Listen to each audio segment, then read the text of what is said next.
Hello everyone, welcome to my YouTube channel.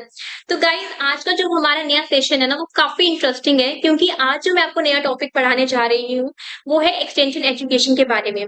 तो guys, आज के हम आप इस नए टॉपिक में हम शुरू करेंगे बेसिक ऑफ एक्सटेंशन एजुकेशन क्या होता है, उसकी नीड क्या है, उसके स्कोप क्या है, उसके बाद उसके प्रिंसिपल्स क्या है और ऑब्जेक्टिव्स क्या है। ठीक है, तो चलो यार, अब फटाफट ये वीडियो हम शुरू करते हैं। तो यार, इस वीडियो को शुरू करने से पहले ना मैं आपको एक चीज पूछना चाहूंगी कि यार, आप लोगों ने कभी ये चीज सोची है कि साइंटिस्ट जो लेबोरेटरी में न्यू टेक्नोलॉजी को डेवलप करते हैं, मतलब उन्हें डेवलप तो कर ली न्यू न्यू टेक्नोलॉजी, लेकिन उस टेक्नोलॉजी को वो फार्मर्स की तरफ कैसे पहुंचाते हैं? क्या आपने इस चीज के बारे में सोचा है? तो यार, न्यू टेक्नोलॉजी को फार्मर्स की तरफ पहुंचाने के लिए ही हम एक्सटेंशन एजुकेशन का यूज करते हैं। ठीक है, इसमें क्या होता है, हमारे पास एक्सटेंशन एजुकेशन का हम यूज करते हैं, जो बेसिकली हमारे पास लैटिन वर्ड से डिराइव्ड होता है। ठीक है, it is derive from the Latin word जिसका मतलब होता है एजुकेट। ठीक है, तो इसमें क्या होता है, इसका बेसिकली सिंपल से मतलब है कि हम कितना स्प्रेड कर सकते हैं, कितना हम उस चीज को स्ट्रेच कर सकते हैं। इसी का सिंपल फंडा क्या होता है, एक्सटेंशन एजुकेशन। तो यार, बेसिकली जो हमारे पास एक्सटेंशन एजुकेशन होता है वो दो वर्ड से मिलकर बना हुआ है, एक्सटेंशन प्लस एजुकेशन। तो यार, इसमें जो हमारे पास एक्सटेंशन होता है उसका मतलब क्या होता है? उसका मतलब होता है कि हम किस तरीके से वो जो नॉलेज है कि हम प्रैक्टिकल यूज कर रहे हैं उस चीज का, जैसे वैरायटी होगी, नई नई टेक्नोलॉजी होगी, वो जो नॉलेज है उस चीज को हम फार्मर्स में कैसे स्प्रेड आउट करते हैं, मतलब किस तरीके से उसको ज्यादा वर्ल्ड वाइड की तरीके से पहुंचा सकते हैं। और वहीं पे अगर मैं बात करूं एजुकेशन की, तो एजुकेशन का सिंपल मीनिंग क्या होता है, हमारे पास एजुकेशन का मतलब होता है कि जो वो नॉलेज है वो फार्मर्स अपने अंदर किस तरीके से डेवलप कर रहा है। ठीक है, तो अगर वो फार्मर्स अपने अंदर वो नॉलेज को, वो स्कीम, न्यू न्यू टेक्नोलॉजी को वो डेवलप करेगा, तो इससे क्या होगा? इससे तो यही होगा ना कि फार्मर्स का क्या होगा, फायदा होगा। अगर फार्मर्स का फायदा होगा, उनकी प्रोडक्टिविटी बढ़ेगी, प्रोडक्टिविटी बढ़ेगी तो क्या होगा, उनको प्रॉफिट होगा, उनको मुनाफा होगा। तो इसमें क्या हो गया कि एक्सटेंशन वर्कर्स भी खुश, फार्मर्स भी खुश। क्लियर है यहाँ तक? और अगर मैं इन दो चीजों को कंबाइन करके तुम लोगों को समझाऊं कि इन दोनों चीजों को कंबाइन करके क्या मतलब होता है, तो यार एकदम सिंपल सा फंडा है, ज्यादा वो नहीं है। इसमें क्या होता है कि यूजफुल नॉलेज, कि किस तरीके से हम जो नॉलेज है, किस तरीके से हम फार्मर्स को पहुंचा रहे हैं कि उनका क्या हो, बेनिफिट हो, उनका क्या हो, प्रोडक्टिविटी बढ़े। इन केस उनकी प्रोडक्टिविटी बढ़ती है तो उनका क्या होता है, प्रॉफिट होता है, पैसे मिलते हैं, इनकम होती है। और बेसिकली फार्मर्स किसके लिए काम कर रहे हैं, फार्मर्स छोड़ो, हम लोग किसके लिए काम कर रहे हैं, इनकम जनरेट के लिए ना यार, पैसों के लिए। तो ऑटोमेटिक हमारा सबका गोल क्या होता है, प्रॉफिट गेन करना। क्लियर है यहाँ तक? अब मैं आपको एक सिंपल सी ना एक एग्जांपल देती हूँ जिससे आपको ये चीज जो है वो और क्लियर हो जाएगी। फॉर एग्जांपल, स्कॉल्स की जो यूनिवर्सिटी है, फॉर एग्जांपल जो स्कॉल यूनिवर्सिटी है, तो उसमें क्या किया उन्होंने, एक मतलब वीट की कोई मान लो कि वैरायटी उगाई है। ठीक है, वीट की उन्होंने क्या किया, एक वैरायटी जो है उन्होंने डेवलप किया, वीट की उन्होंने वैरायटी को डेवलप किया। लेकिन क्या आप ये जानती हैं, अगर वो जो वीट की वैरायटी यूनिवर्सिटी के बेसिस पे उन्होंने डेवलप की है, अगर सिर्फ वो यूनिवर्सिटी तक ही रहती है, मतलब अगर वो फार्मर्स को नहीं पहुंचाते हैं वो वैरायटी, अगर उनको उनका फायदा नहीं बताते हैं, क्या फार्मर्स उस चीज के लिए अवेयर होंगे? मतलब क्या फार्मर्स उस चीज के लिए अवेयर होंगे नई नई वैरायटीज के लिए? The clear answer is no. ठीक है, हम मतलब फार्मर्स को तब तक अवेयर नहीं कर सकते हैं जब तक वो जो न्यू टेक्नोलॉजी है, नई वैरायटी है, वो फार्मर्स की तरफ नहीं जाती है। फार्मर्स तो यार मतलब लैक ऑफ नॉलेज रहेगी ना उस सब चीजों के लिए। अगर भाई तुम उनको बताओगे नहीं कि हमने भाई ये नई वैरायटी को डेवलप किया हुआ है, हमने ये सब नया नई चीजें लाई हुई हैं, तो फार्मर्स को क्या सपना आएगा कि भाई इन्होंने यूनिवर्सिटी में नई वैरायटी डेवलप की हुई है, तो अब हमने ये चीज क्या करनी है, मतलब डेवलप हो रहा है, हमने अपनी प्रोडक्टिविटी में करनी है। उनको सपना तो नहीं ना आएगा यार। उन्होंने तो मतलब उनका तो मेन फोकस क्या होगा कि यार हमारी जो वैरायटी जो है वो डेवलप जो हमारे पास हुई है, वो हम किस तरीके से इंक्रीज कर सकते हैं, उसको हम कैसे उसकी प्रोडक्टिविटी को इंक्रीज कर सकते हैं कि इसमें क्या हो, प्रॉफिट हो। तो जब तक वो वैरायटी हमारी यूनिवर्सिटी तक हम रहती है तो उसमें फार्मर्स को कोई बेनिफिट एज सच नहीं होगा। क्लियर है यहाँ तक? हो गया पॉइंट क्लियर एग्जाम्पल से? ठीक है, अब हम नेक्स्ट में आते हैं। तो यार अब मैं नेक्स्ट शुरू करूंगी कि कुछ हमारी जैसे ऑथर्स वगैरह थे उन्होंने ना डेफिनेशन दी थी। जैसे अगर मैं डेफिनेशंस की बात करूं तो पहले हमारा जो नाम आता है वो क्या नाम था हमारे पास? कैल्से। तो कैल्से ने हमें क्या डेफिनेशन दी थी? तो कैल्से ने हमारे पास क्या डेफिनेशन दी थी? उसने हमें बोला था कि इसके अकॉर्डिंग जो ये हमारे पास एजुकेशनल प्रोसेस है कि जो हमारे पास एजुकेशनल प्रोसेस है वो क्या होता है कि लर्निंग बाय डूइंग थ्योरी। ठीक है, लर्निंग बाय डूइंग थ्योरी कि लर्निंग बाय डूइंग थ्योरी से हम किस तरीके से कर सकते हैं। मतलब लर्निंग बाय डूइंग थ्योरी से हम इस तरीके से बता सकते हैं कि फार्मर्स को तब तक वो चीज समझ नहीं आएगी जब तक फार्मर उस चीज को खुद डेमोन्स्ट्रेट नहीं करता। फॉर एग्जाम्पल एक्सटेंशन वर्कर्स आए फील्ड में, वो आए, उन्होंने फार्मर्स की फील्ड को पूरा देखा, ए टू जेड उन्होंने देखा, लेकिन उस चीज का क्या फायदा है यार? खुद दिमाग लगाओ ना अपना। उस चीज का क्या फायदा है जब तक फार्मर्स उस चीज को या उस वैरायटी को या फिर जो भी उन्होंने फर्टिलाइजर वगैरह प्रोवाइड किए होंगे उस चीज को वो खुद नहीं कर पा रहे हैं। तो इसने नॉर्मल ये थ्योरी दी थी कि कैसे हम मतलब लर्निंग बाय डूइंग से हम कर सकते हैं। ठीक है, ये किसने दी थी? हमें कैल्से ने दी थी। इसने हमें क्या दिया था? Learning by doing.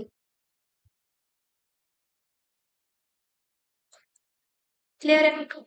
अब इसमें क्या है हमारे पास कि फॉर एग्जाम्पल एक्सटेंशन वर्कर्स आए, क्लियर है, ऑफिसर आए, जैसे एईओ हो गए यार, जेईओ हो गए, एसएमएस हो गए, फील्ड असिस्टेंट हो गए, वो लोग वहां पे आए, उन्होंने फार्मर्स को बताया कि भाई साहब आपने ये वीट लगाई है, ठीक है, तो बहुत बढ़िया आपने वीट लगाई है, लेकिन फार्मर्स ने उनको बताया कि यार कि सर हमारे यहाँ पे ये फर्टिलाइजर की कमी है, हमारे यहाँ पे ये डिजीज आ रही है। उन्होंने उनको फर्टिलाइजर वगैरह प्रोवाइड किया, अच्छा खासा फर्टिलाइजर प्रोवाइड किया, उनको डोज का बताया कि यार आपको इसमें इतना डोज डालना है, इससे ज्यादा मत डालना क्योंकि आपकी जो क्रॉप है वो खराब हो जाएगी। क्लियर है? अब देखो, एक्सटेंशन वर्कर अपना काम करके चले गए, ठीक है, लेकिन अगर वहीं पे अगर फार्मर्स ने उस चीज को नहीं किया, मतलब एक्सटेंशन वर्कर आया अपना काम करके चला गया, लेकिन वहां पे अगर फार्मर्स ने अपना काम नहीं किया यार, ठीक है भाई, उसने बोला मैंने सुना, एक कान सुना दूसरे कान से निकाल दिया, क्या उसका मतलब है? नहीं होगा ना उसका मतलब। तो इस थ्योरी में क्या है कि जब तक फार्मर उस चीज को खुद नहीं कर पाता है, इस चीज का कोई मतलब नहीं होगा, इस चीज का कोई फैक्ट ही नहीं होगा। तो इसमें क्या है कि लर्निंग बाय डूइंग, कि तुम किस तरीके से उस चीज को कर सकते हो। फर्टिलाइजर दिया, फार्मर ने उसको यूज किया और फिर उसको पता लगा कि हाँ भाई ये जो मेरे को फर्टिलाइजर प्रोवाइड किया है वो बहुत अच्छा है क्योंकि इससे मेरी क्या हो रही है, क्रॉप की डेवलपमेंट हो रही है।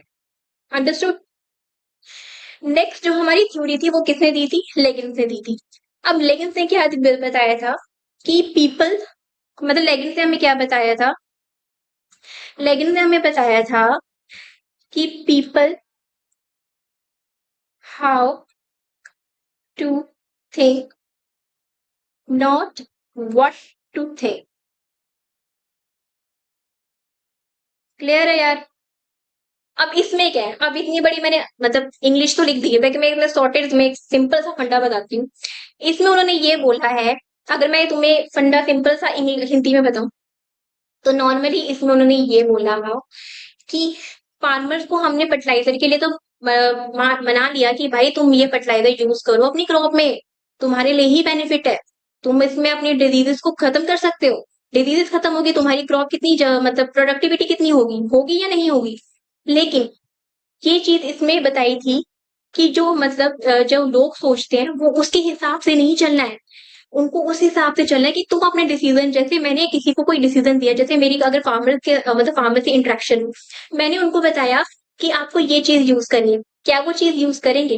वो तब तक वो चीज यूज नहीं करेंगे जब तक उनका खुद माइंडसेट वो चीज नहीं करने देगा।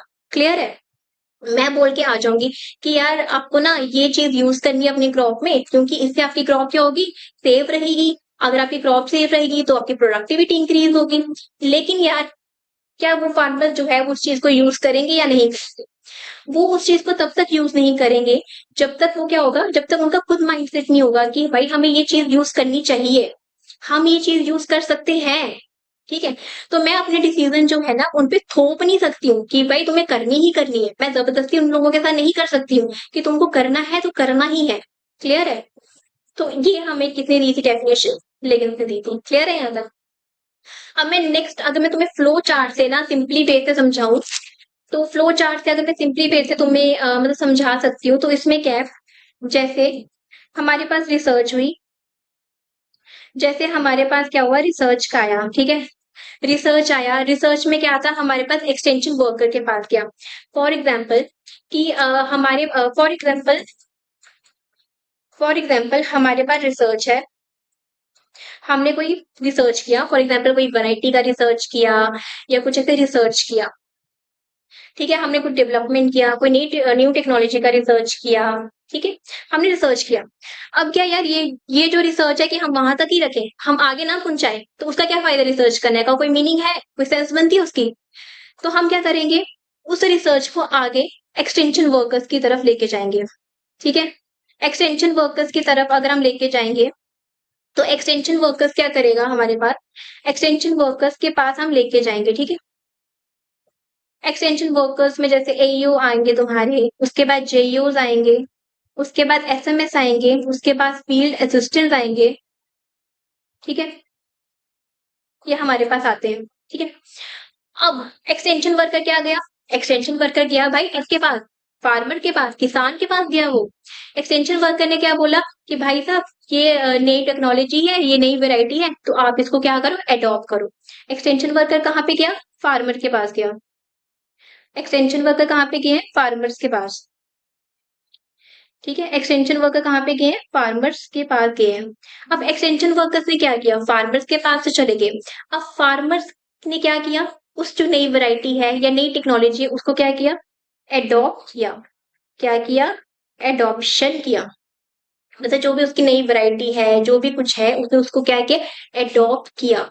एडॉप्ट करने के बाद क्या हुआ, उसने उसकी प्रोडक्टिविटी की, उसको क्या हुआ कि उससे वहां से प्रोडक्टिविटी आई।